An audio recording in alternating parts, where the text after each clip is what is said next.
invite their friends. Invite their friends. Yes, you can invite your friends if you feel led to do that. And again, everything that you'll see here is to try and inspire you, connect with God and partner with him. And Laura, are you still with us, Laura Boal? Okay. Yes, I am. Okay, you're going to come online here in just a minute, so I just want to make sure I want to catch you off guard.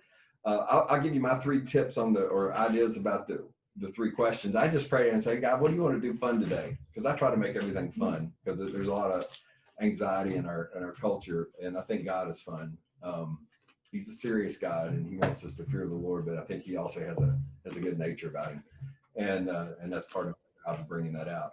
So when I asked the boring question, I wanted you to feel, what is it when you start saying things about boring? Like I just stare into the computer screen, it's like, yeah, if I let my natural abilities, stay at that level, you're going to feel a sense of like, ugh.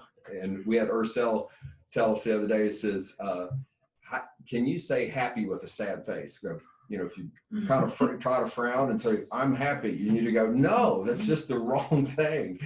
And so when you're saying, if you come out boring and say, gosh, that's just the way I got to do my work, then I would just ask you to reconsider, God, what did you make me for? And so that is just an encouragement that if you want to kind of transition it back, and I loved hearing where most of you are on this, you didn't even want to talk about boring. You wanted to go to the particular, like Jesse, I loved you just came out of you. She's like, I can't do that. I got to do this. The key to this is if we see God alive in us, we're going to start seeing, if you want to connect with something, the spark of divinity in every person. C.S. Lewis said it this way: he never met a mere mortal on this earth. What that means to him is that he saw everybody as a spark of God's divinity. And so he treated them with that honor and respect. And so when you begin to look at your position in life, to begin to able to let your light shine, and when you see that light reflecting back off of your client, your customer, your patient, or whoever you're working with, then you'll feel that just that spark, like, yes, that's what I'm built for. Yes, that's what I'm doing. And you'll get that excitement. And even, talking on the phone, if you're doing it all day long, you get those sparks coming back at you, that you're connecting on a way that God wants you to do. And so when people say, Bill, how's your ministry? And I said, well, it's a for-profit. Now, I may be a prophet in disguise, but I'm for-profit. And I tell people, it's like, if you think it's a ministry, then I take that as an affirmation that I'm letting the Holy Spirit out no matter what I'm doing, whether I'm working with clients, customers, I'm working with my family, whatever. So that's just an encouragement on the boring side. If you hear somebody say, well, how do you think your job is boring? Are you a Christian? Do you know God made you for a space? You can go down that road. Anyway, so that's a little bit of an interesting thing. The question on talent versus gift, I didn't put it in a necessary, I kind of try to display, and I probably should have explained it better. Sometimes, and most of the time when I say talent to my leadership people and I'm in the leadership roles, talent is a kind of a natural gift. Like I could throw a baseball, I'm good at that. It was. But a gift, often you see it as imparted from God. That's kind of like, wow, I'm kind of just the steward of this special talent and ability. And we're going to hear this from Laura here in a few minutes. But I just want to encourage you, deploy your gifts, but keep seeking, or deploy your talents, but keep seeking the gift. Keep seeking, and not just one gift. It's just say, God, keep expanding my gift. So as you get older, just see how you can do that. You can start with, say, the fruit of the Spirit. See how you can expand those as gifts as you deploy, like Mala. I think Mala. Yeah, Mala. Did you say patience? Somebody said patience was their gig. So it's like, bless you for that. And just say, hey, wow, in the Spirit, that's a really good gift. You might be patient in the natural, but deployed, and then you'll see people light up in that way. So talent, gifts, just kind of an easy way to kind of say, am I in charge of my life, or is God doing it? Or you can move to gifts, you're going to be better off. When you see the future here, between now and the end of the year, and this will kind of tee us up for the thing. And what is it, like 1:30 Eastern, or maybe more? Right now? Yeah. Yeah, about 1:30. Hey, Ike, by the way, are you on the phone or the Zoom? Yeah, he's there. Ike, can you hang in here? We may have to, if we're going to do prayer, we may have to split it up again. Would you be willing to do that? If you'll put that in the chat. I got to bounce at 2:30, but I'm available till then. Okay. So we'll try to speed through it. I'll try to talk faster. I love it. My wife would just howl. So between now and the end of the year, I'm gonna give you perspectives. I pray for our country, our culture, and if there's somebody else from around the world, you may touch into this too. But this COVID thing, the virus, whatever you want to call it, it's shaking everything it could be shaken. And people, even with the discussion I was having earlier, about we got so much science, but we still can't figure it out. So I'm just like, this is hilarious. I think God is just allowing things to continue to be uncertain, and lets fear arise. And I'll just give you this, my perspective, and I sense it's from God. I put a thing out there earlier this year called "Dark Clouds of His Presence Are Coming," but they're lined with His gold lining. And so what He's doing is He's shaking everything. So a lot of you on this call, I just love it that you're optimistic, you're positive, and you're moving forward. And when you see this video, you're going to resonate with this, the confidence that you can have moving through 2020. Because my sense is these dark clouds are not going away right now. In other words, in August and September and so forth, you're going to see some more things kind of happening to our culture, and some things that are kind of just keep churning, and you're trying to do business in the midst of it. So how do you keep your mind focused on the right thing at the right time? And you'll see it in the video, and you're going to hear it from Laura. And just to cue something up, Laura talked about what she's going to talk about today just yesterday. So I didn't have it planned, but I think God had it planned for me to have an in-depth discussion with Laura. And I think you'll find how it's going to put in perspective how to let God arise in the midst of who you are. So be ready for that in just a second. So anyways, moving through the end of this year, I just want to encourage you, keep your eye on the ball. And where that comes from for me is I used to study aircraft carriers for some reason. It's just kind of one of the things God had me doing. And when the aircraft is coming into land, you know, that ship is kind of, you can't really see it because it's so huge. It's like 300 yards long. And that flight deck can go up and down like 20 feet within seconds. And so here there's planes trying to come in, and both of them are trying to, and there's this taut line that goes across to catch the plane when it lands, but there's a ball there. And so what they tell the pilots is keep your eye on the ball. Don't worry about the waves. Don't look at anything else. Eye on the ball. I just share that, and going into the rest of this year, most of you are magnificently positioned to do this well. But I just want to encourage you, when you feel the storms and the shaking, and you're going through the river raft, or the rafts, what do you call it, the rapids in the river. Keep your eye on the ball here. And the ball is Jesus. And in Jesus, you got to hear what He says and do what He says. And so I think that'll give you enough of a cue for this. And I'll go back to this if you want an attitude and a perspective, what that looks like. Because a lot of you are very gifted on this call. I can, just hearing you, but also just sensing in the spirit, you're strong, you're capable, and so forth. And I would encourage you, as you're watching this video, think of the word meekness. Now, that's not a really super popular word in the culture right now. And in some of your translations, it may not show, but this is where, when Jesus was talking about it in Matthew chapter 5, in what we know as the Sermon on the Mount, He said, "Blessed are the meek, for they shall inherit the earth." And so if you from an entrepreneur, it said, "Blessed are the meek, for they will take total market domination," whatever. And I want to encourage you, God loves that kind of perspective, that we really want to do stuff. Here's the definition that I've come up in reading the Greek and so forth that I think really makes sense to me, and maybe it'll make sense to you. The definition goes like this: it's bridled strength under control. The word picture for that, I love this picture or in the movie Lord of the Rings, when Gandalf calls Shadowfax, his horse, to ride. And you see it off in the distance, and women love this perspective, because like 90 seconds of this horse just running, galloping, and you see the muscles rippling, and the mane's kind of just, it's beautiful. And you see that horse come right up to Gandalf, and it's like twice his size, and it just comes to rest right next to him. And all that strength and all that beauty and everything comes under the control and the ridership of Gandalf. It immediately becomes submissive to that rider. And all Gandalf has to do is make a word, a command, and it goes. So I just want to encourage you, that's where God's leading us as leaders, that He wants to get to that place, not to dominate us. He wants us to participate in this union of partnership. And so, Zach, if you got that video, listen to Nik Wallenda. fourth generation tightrope walker, how he navigates, we'll just call it the storms, the dark clouds that he talks about in 30-mile-an-hour winds, and see what kind of perspective you think of this. And the people around the table, you may not, you can, I don't know. I watched that. Did you? Okay. So anyway, we're going to play it. It says like 2.5 minutes, so enjoy it. And but let the Lord speak to you as you hear. This death-defying feat by Nik Wallenda. You'll remember he crossed over at Niagara Falls last year in a dramatic and record-setting feat. Well, now he's done it again, except this time he walked 1,500 feet over a gorge near the Grand Canyon in Arizona late Sunday. No safety net, no harness, and high winds whipping all around him. Praise you, God. It was the pulse-pounding, heart-stopping walk of his life.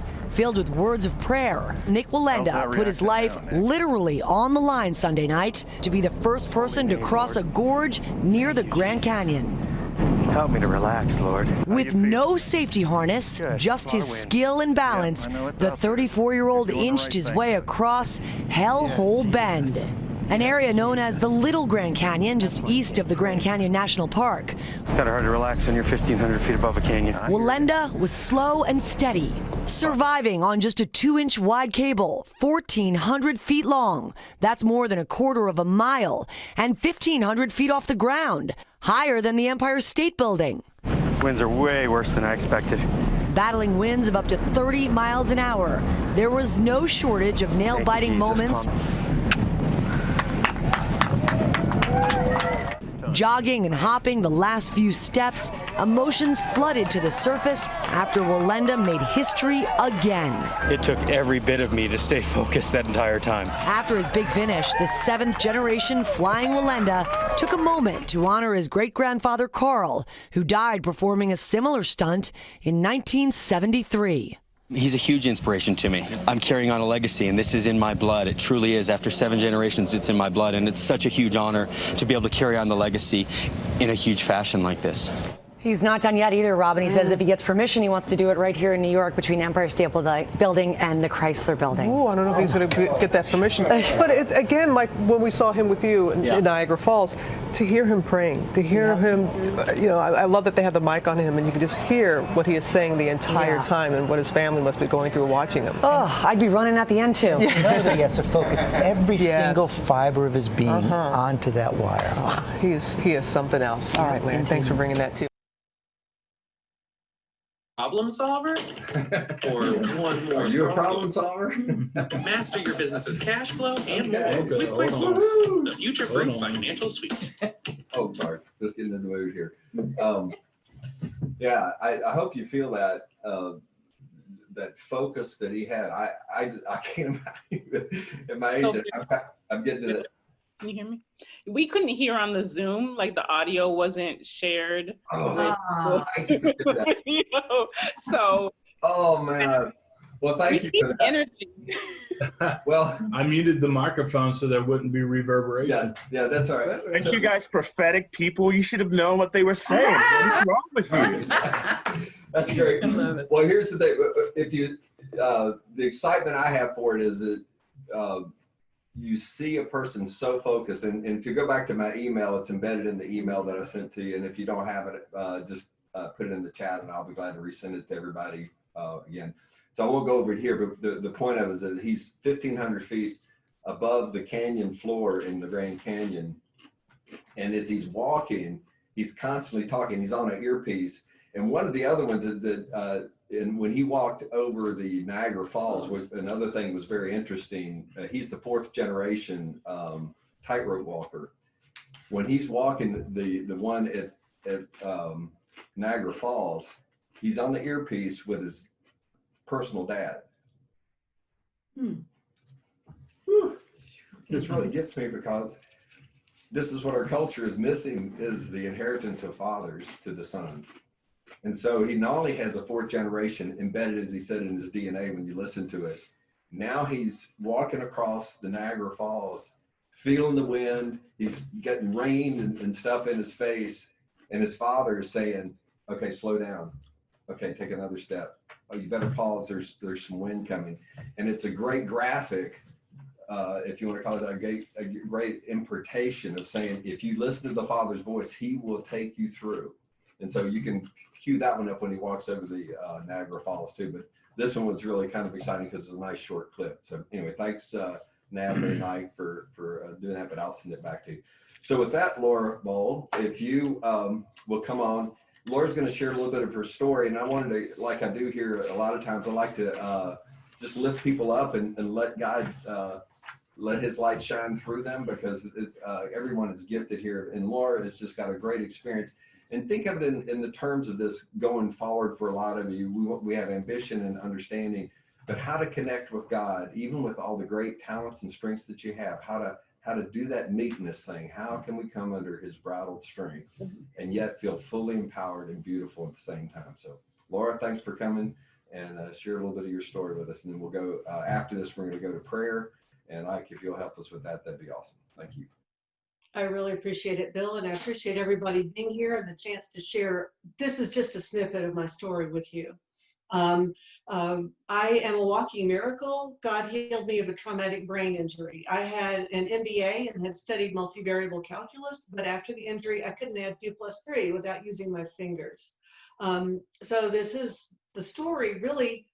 God has healed me, and I don't have a brain injury anymore. But what the Lord asked me to write about was not my experience of being healed. And at this point, everybody in my immediate family is a walking miracle. So that kind of upsets the doctors, because if you have 1 miracle, you could say it's a medical anomaly. If you have 5, and we're working on number 6 right now, that's a little harder to explain away. But the Lord did not ask me to write about my experience of being healed. What he asked me to write about was what I learned about being connected with him when my brain was pretty much offline, because it literally changed my life. And what I discovered is not a new thing. It's just that the Bible is actually true, but it is, are truths that are available to everyone. And it really revolutionized my life. So I've written that in a book, Living in the Yes. And what I'd like to do, Bill said this was okay. I'm getting ready to record a demo talk that would go out to, I guess, radio stations, podcasters, media outlets. And this is all completely new for me, because I'm normally the lady who sits on the front row and comes up after church to pray for people and give you a prophetic word. And it's been a very private thing. So this whole business of speaking to people and becoming a more public personality is entirely new. I'm making this up as I go along. So I appreciate y'all being here, and I'm just going to practice my demo talk so you guys can, tell me if you can connect with that. Hi, my name is Laura, and I can't wait to tell you what I've learned about living in the yes. It's the amazing truth that changed my life, and I hope it's going to do the same sort of thing for you. You see, you and I were made to be connected to real life, real love, and real joy all the time, not only on our best days, but even on our worst. Sound crazy? That sort of thing is possible if you're connected to the right source. And it's exactly what Jesus was talking about in John 10:10, when he said, I came that they can have real and eternal life, more and better life than they ever dreamed of. Of course, for a lot of us, the problem with experiencing more better life is that our everyday lives keep getting in the way. Take my friend Jo, for example. She was super athletic and healthy till a huge medical issue came along, and it took her out. Then there's Ian. His wife died when their baby was born. VJ was addicted to porn. Rachel, on the other hand, was addicted to her social status and achievement. Ellen had been adopted as a teenager, and she didn't think she would be able to trust anybody, not after what she had been through. And me, I got a brain injury in a car accident, and it really messed up my life. After that, a lot of things that you would think of as normal everyday events were completely impossible for me. If you'd asked any of us whether more better life was even a thing, we would have laughed at you, and we would have said it didn't matter, because whether it was a thing or not, it was not available to us. Not only did we have problems, we had questions. Have you ever wondered about stuff like this? First of all, what is God really like? And if he is good, why does life feel so bad sometimes? And what does he want from us? Can we ever do enough good to be, quote, good enough for him? Are we stuck being defined by our mistakes and shortcomings forever? Or is there a way that we can actually become well and whole so that we can live fully and function as our true selves? And finally, what can we hope for? Can ordinary people get connected to real power? Or do you have to be rich and famous before your life starts to matter? I think that we were a little bit afraid to ask God those real questions, but it turns out he didn't mind. In fact, it went the other way. Once we finally got real with God, he got real with us. And that's when everything changed. Let's just say that more better life, it's not so out of reach after all. As an example, here's what that looked like for me. Remember my story? Car accident, brain injury, messed up my life, right? Well, the Bible says that God is a healer. So right from the start, I was asking him to come heal me, in addition to seeing a lot of doctors and therapists. And the Lord did come. He came and spoke to my heart. And he said that he wanted to heal me. In fact, he said he wanted more for me than I wanted for myself. But he said it needed to look a little different from what I was asking for. And he asked if I would trust him. I had to think about that because it's not what I wanted to hear. And I finally said, you're going to love the next part. Big dramatic moment. Laura says yes to God, cue the music, and nothing changed. I was still barely able to write a grocery list or sit down at the dinner table with my own family. And I got to tell you, I was desperate. In that moment, it was not enough anymore for me to just know about God, out there somewhere. No, I had to know him, really know him for myself. I had to call on him for help every day, just in order to survive. And you know what? Again and again, he came. I could be in the worst moments. My brain would be writhing in agony. And I would call on the Lord, and I found out that I could actually experience his comfort, his presence, and his peace.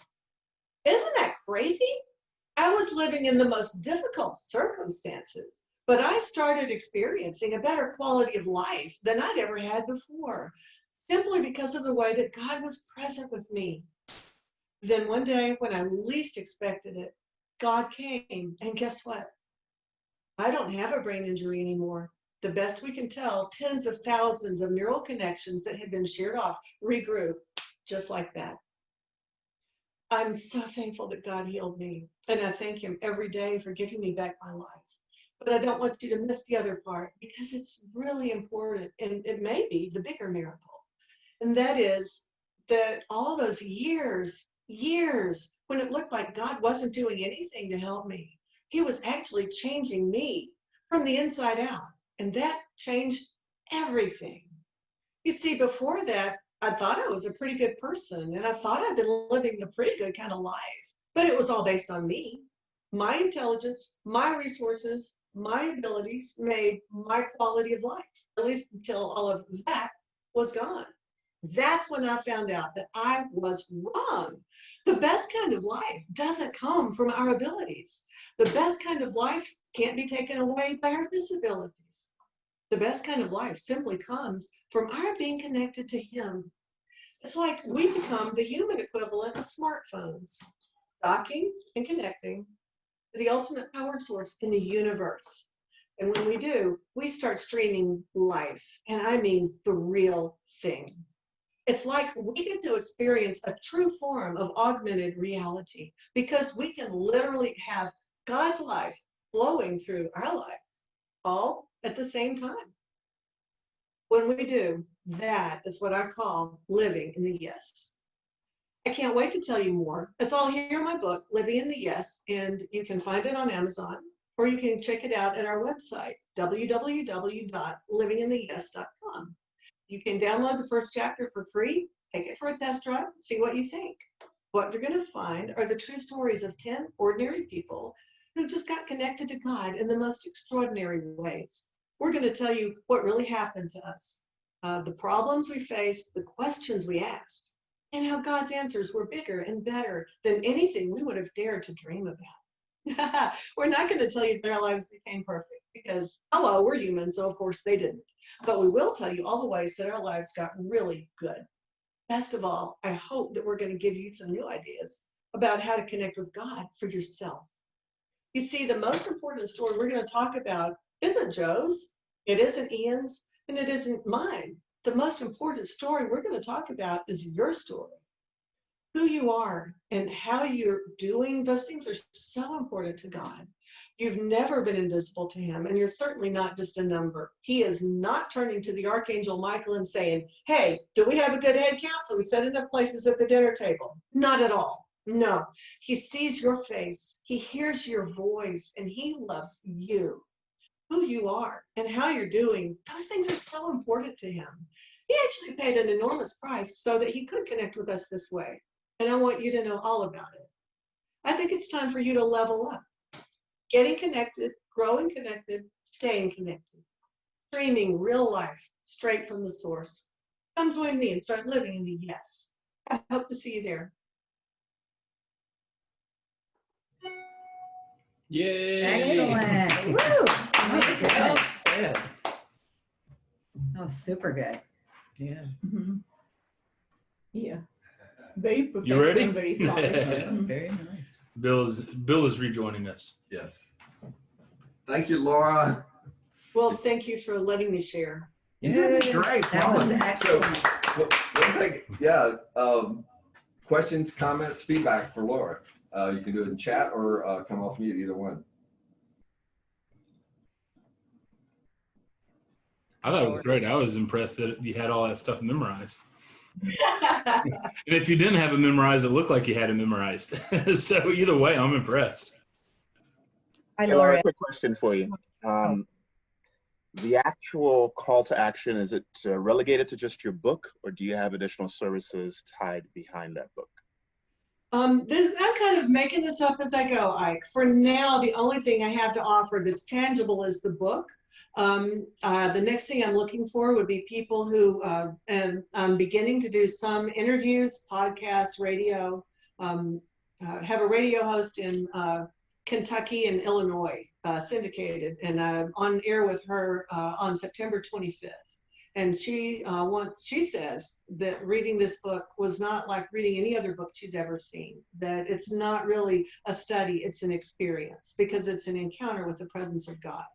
And that is certainly my dream and my prayer. I've poured my whole heart into this for 3.5 years to give people a better ability to connect with God, to remove obstacles that tend to often be in the way to keep us from being quite as close to him as we might be otherwise. Because I know what it's like to feel desperate, and I know what it's like to see God change everything. And it's my passion to make that available to everybody. My next goal is to have not a study guide, but an encounter guide that partners with this.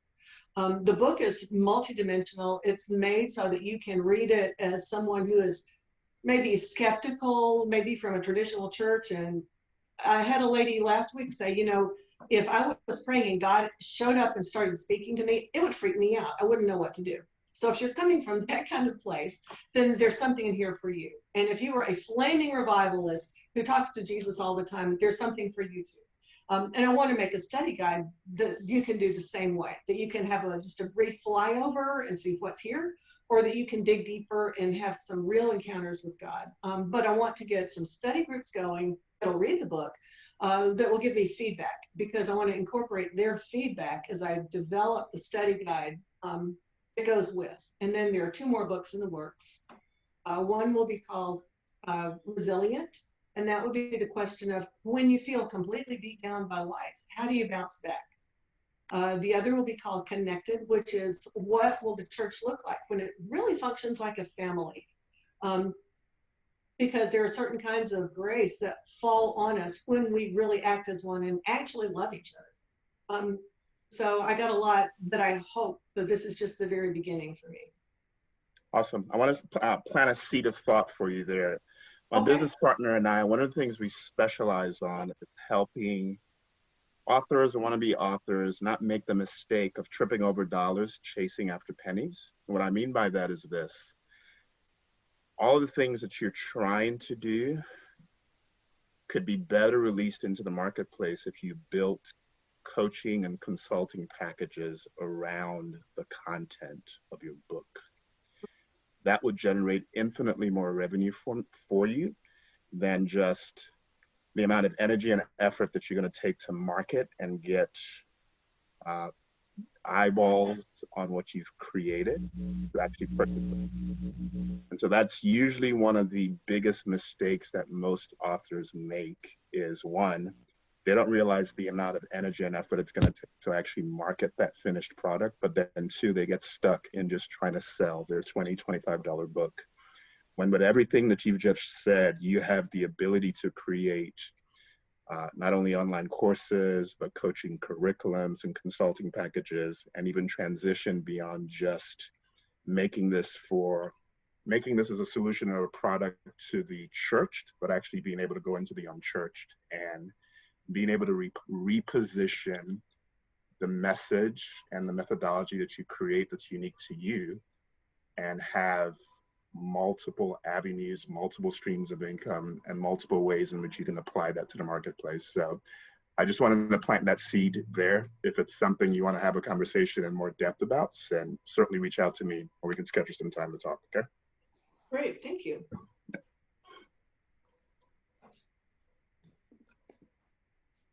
But awesome job. For your first run at it.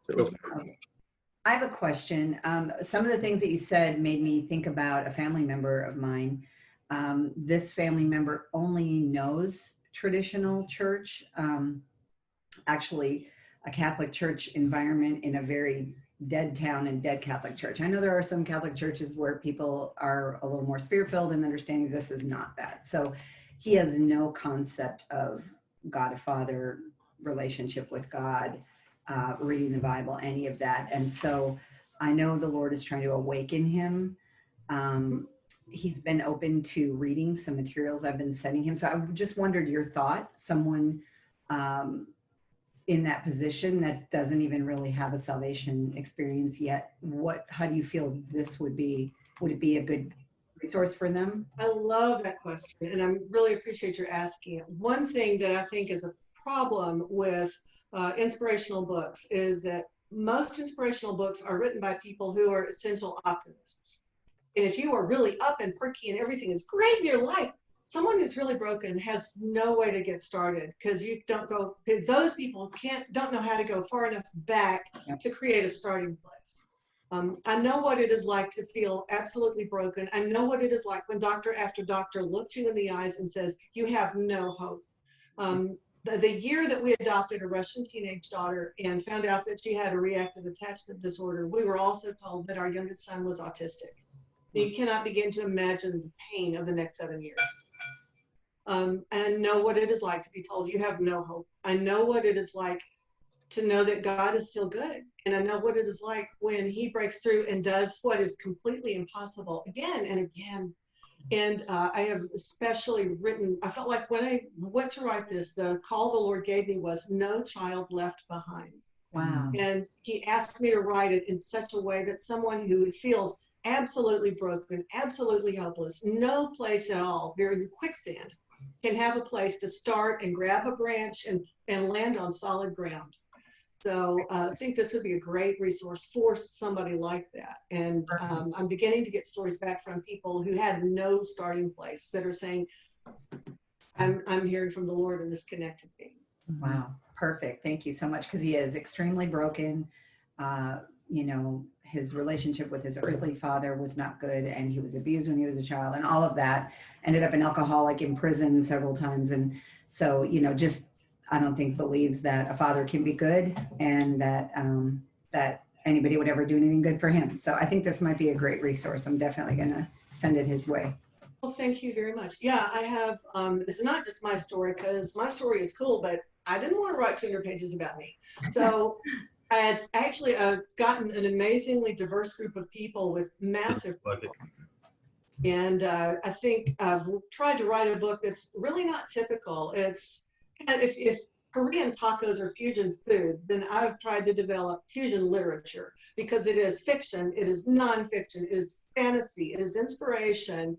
It's like, the Traveler's Guide to Narnia. It's like Jesus Calling, it's like Lord of the Rings, and thank you for the shout out on that, Bill.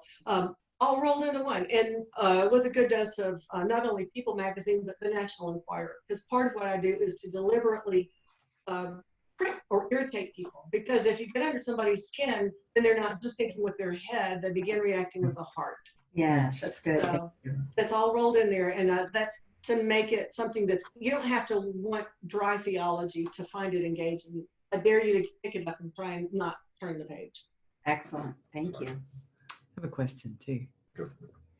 Okay, so Laura, wow, touched my heart in a deep, deep place. I have a nephew that lives with me, and he has clinical depression, fought it for years, and he's a wonderful young man, just lost his job for the second time, and he is reaching for answers in why did he, you know, just his brain's messed up and I'm just mentally unable and so forth.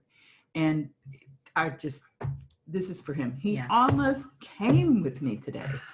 You know, he said, well, maybe next time I'll go with you. And I'm like, you should have drug him here. You know? But he's open to hearing, and he, you know, I think he just really needs hope. You know, he wants it. Yeah. And so I'm going to ask if maybe I can take your number and definitely give him this book. But I just wonder if you might feel comfortable talking with Craig personally and saying, been in your shoes, you know, got the t-shirt, here you go. You know? And he needs this answer right now, you know, and I think it'll change his life. My son was healed of autism. Just to be clear, that's not possible medically. I understand. When I told the neuropsychologist that, and that I expected to be healed of a brain injury, she said, we get medical anomalies from time to time. But then the day came, and she was an observant Jew. The day came in that I walked in and she knew something was different, and she started to cry. And she said, all my life, I've heard about things like this happening, but you never think that you're going to ever know someone. I never dreamed that I would see God touch somebody like this. But absolutely, I believe it. Yeah. See, God didn't do that for my family. Everybody in my family is a miracle. And God didn't do that for us because we're amazing. He did that because he's amazing. He's amazing. Yeah. Got it. Okay, y'all are blowing it up, and Laura, thank you so much. And here's a, you know, along with Ike, this is what I love about this group. There's so much wisdom in here. I'm gonna shut this part down if that's okay. I know that I love the connectivity to you, Laura, on this issue, and this is why we connect with the email at the end. Along with Ike, I would encourage you. You know, he's thinking out for you. You know, maybe a few months ahead. What you just experienced, Laura, too, just in the connectivity, say, hey, can you help me here? I would encourage you to maybe think about just doing a one-off group, maybe one or two meetings, and just encouraging people to invite them to in this kind of discussion so that you can see how your coaching can help with people, and then just see how it evolves from there. But that might be a way to, as a call to action, as we're after from this particular thing for people that are feeling connected in the spirit. Making sense? I'm not quite sure what you're talking about, but you can tell me later. Yeah, I'll call you later. Basically, it's just, I would encourage you to send out an invitation to people to form a group of maybe like-minded people that are just coming with these kind of issues, and you might find some connectivity that will give you some inspiration on how to deploy some more services to help people. Because my sense is that between now and the end of the year, this kind of with shaking going on in the earth, people are looking for solutions. And if God's putting you as a solutionist, as it were, in this area, you're going to be a big demand. And so beginning to develop some strengths in that area, that'd be great. So I'll talk to you more about that later. Thank you very much, everybody. And the point being, too, is that we're going to connect everybody email. So if you didn't get a chance to ask a question to Laura, you will get a chance. Hopefully, I'll send that out by the end of the day. Connect you all by email, then you can get directly in touch with Laura. Thanks, Laura. Hey, Bill. Yes. Your video's off. All I see is your picture, just so you know. Okay. So I have one question. Oh, okay. Thank you. Stop video. Might be on the just talking about the laptop. Laptop. Oh, okay. So have you taped the session? Mm-hmm. Yeah, recorded. Yeah, you recorded. Yeah, the, because you know she did a pretty professional job, and that can be used really if it's edited right to really market this. So my video's off. Why is it off? No, your video is fine. They can Okay. see you. They can't see me. I turned this video off. Okay. So, okay. Anyway, So here we are. We're at the end of this. How many folks we got online? So we've had 13. 13. Yeah. So thanks for hanging in here. Thanks again, Laura, for doing what you're doing. I just feel a lot of energy in this, and so I hope that people will connect with you via the email. And where we're going to head from here is to prayer. Chris, thank you for offering, because we got more people online than we do in the room here. So I'll manage the group here in prayer. Let me just share for the people that are new and so forth. We call this prophetic prayer. With that adjective of the prophetic part to prayer is that we hope to hear from God, and you don't have to be an expert. We believe everybody has the Holy Spirit in them if they're a Christian, and that Spirit will tell you, even though you're aware of it or not. We just encourage you, just out of the purity of your heart for that other person. If you hear something in your head or you see it, just say, hey, I think I'm hearing, I'd like to share this thought with you, be very succinct in it. And for all those that are on Zoom, I would encourage you to pull your phone out and record it. And what we're trying to do is be like the mailman, and we're delivering you a package. And in that package, hopefully 100% of it's from God, but it's you unpack it and write this stuff down and so forth. But you're the steward of this now. Now you let the Holy Spirit discern whether these things are of Him. I would encourage you not to throw some things away that don't make sense to you at the moment, because maybe 2 months from now, you'll now understand. So you might take it out and put it to the side and not implement it. But I would just encourage you, a lot of the things that we find here, for example, one of the words that I got maybe a year ago that makes a lot of sense to me now, you'll laugh at this, hopefully. I was called, who's the guy that's, when you go to the circus and the guy that does he helps all, what's that? Ringmaster? Yeah, the ringmaster. So, and I do feel that. I do feel like, I don't know what I'm doing half the time. I'm just like helping everybody get to their positions and how to do it better and blah, blah, blah, or whatever. So I'm a ringmaster, and it feels kind of fun to do that. So it kind of put a new kind of spin into me. So it didn't make sense at the moment, but it does now. So anyway, we're going to go to prayer. So Ike, if you can do like 3, we're going to put 3 in the chat room for you. And I know you need to leave at 2:30 so you can manage your own time on that. Chris, if you'll do the rest on Zoom, I would appreciate it. That would be awesome. Yeah, can you make me co-host? I'm on my phone. The internet dropped over here. And if I lose, unless Zach's going to stay on, because I just want to make sure if technical difficulties with me happen, that I can fix it from my end. Yeah, I'll have the laptop up the whole time. Okay. And basically, guys, when you're done with your prayer time, feel free to go ahead and log out, because if you try to come back to the laptop, you'll be jumping in on our time, and it could be chaotic. And you mean that as a group, not just as a group when they get done. We want other people to pray for them. Exactly. But like when Ike's group is done, you guys can go. When Chris's group is done, you guys can go. You don't need to check back in with us. Okay, before I launch us out into that, one, thank you again for coming, and appreciate it. We do this every 2 weeks. We ask you when we send out the next email, just pray and say, hey, Father, do you want me to join in that? And then if you want to talk to me personally, feel free to do that. I love championing you folks and helping to encourage you to the next place. So any thoughts, comments before we jump off and do that? And thanks again for coming. Things coming through? Nope, Anybody got looks any like final we're good thoughts? to go. You're awesome. You're awesome. So we're going to break you up into groups. Have fun with this. Ike, Chris, thanks again for doing your part. And we'll stay live online here until everybody's gone. So don't worry about being disconnected, Chris or Ike. And we will see you the next time. Bless you. Bye, everybody. Yeah. Bye, guys. Bye.